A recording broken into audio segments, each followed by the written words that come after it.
champions, for the champions. Stand up, stand up, stand up. For the champions, for the champions. Stand up, for the champions, for the champions. Stand up, stand up, stand up. For the champions, for the champions. Stand up. Hello and welcome to our maths lesson. Today we'll talk more about telling the time. We'll find out how to tell how many minutes or hours has elapsed between two different activities. If you start doing something at a particular time and some time passed before you're done, how can you tell how many minutes or hours have passed? We want to solve problems like that today. First, please complete these exercises. These are simple subtraction exercises that will require you to decompose twice as we did in the last lesson. Please complete them and then make sure you use chip model. Remember, when you're using chip model to subtract, you have to represent only the bigger number in the chip model and then do your subtraction. See how many you get correct and bring them to class, and also complete your forensic practice. Now here is a question.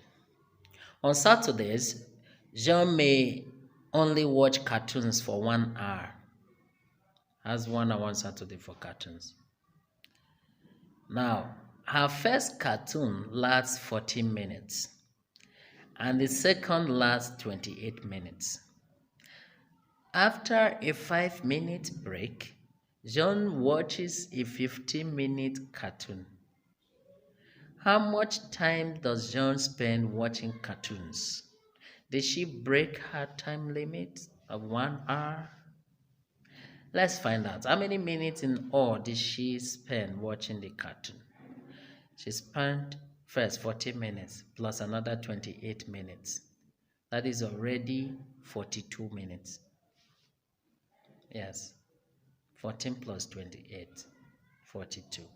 Now 42 minutes plus another 15 minutes will give us 57 minutes. 57 minutes out of 60, that is just 3 minutes more for the 1 hour she had to watch cartoon on Saturdays. That means she didn't break her time.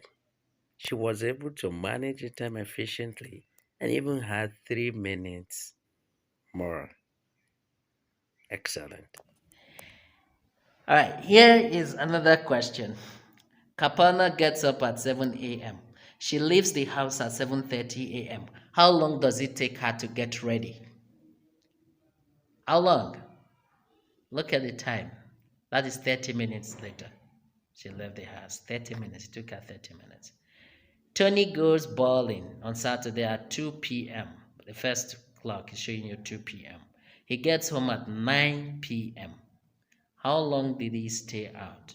Now count from 2 to 9. 2. You have 3, 4, 5, 6, 7, 8, 9. 7 hours. 7 hours bowling. The students arrive at the museum at 10 a.m. The first clock is showing you 10 a.m. They leave at 2 p.m. How long are the students at the museum? How long did they stay at the museum?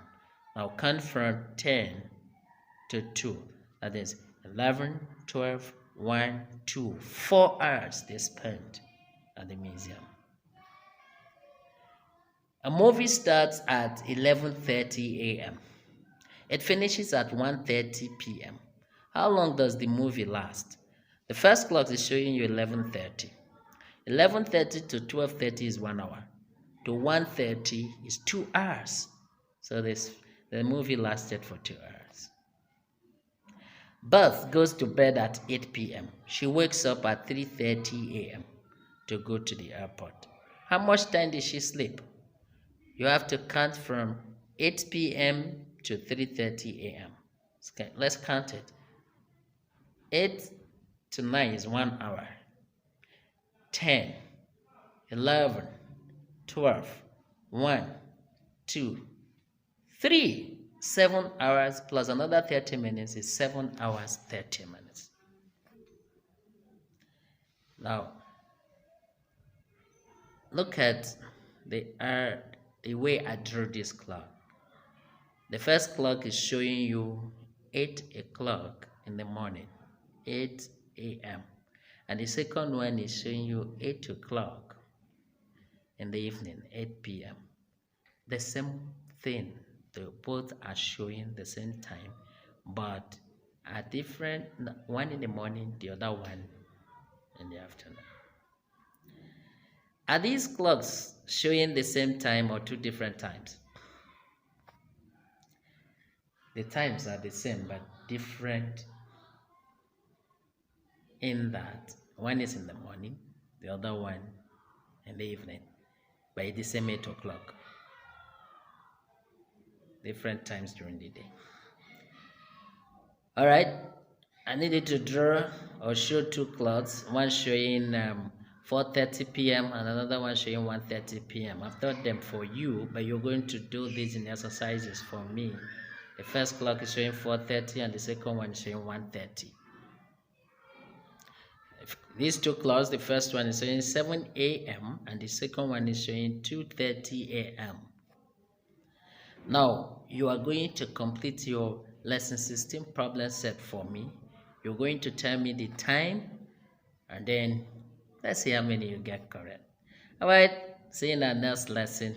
Bye.